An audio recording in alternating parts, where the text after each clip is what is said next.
বন্ধুগণ আসসালামু আলাইকুম, আশা করি সবাই ভালো আছেন। তো আজকে কথা বলবো পান নিয়ে। আসলে পান তো আমরা সবাই খেয়ে থাকি, কিন্তু পানের গুণাগুণ বা পানের সম্পর্কে আমরা আমাদের অনেক ধারণা নাই বা জানি না। তো আমরা চলেন আজকে পান নিয়ে কিছু কথা বলবো। পান দক্ষিণ ও দক্ষিণ পূর্ব এশিয়াতে খুব জনপ্রিয়।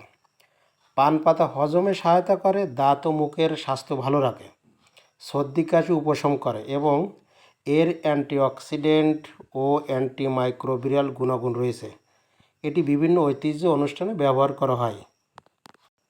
এটি নানা গুণে ভরপুর, তবে এর কিছু অপকারিতার দিকও আছে, সেটাও আপনাদেরকে বলবো।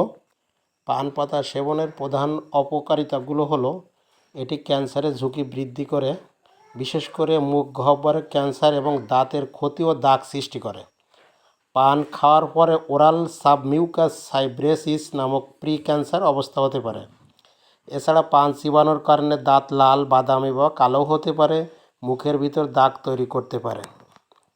তো যাই হোক, আজকে পান সম্পর্কে অনেক কথা হলো।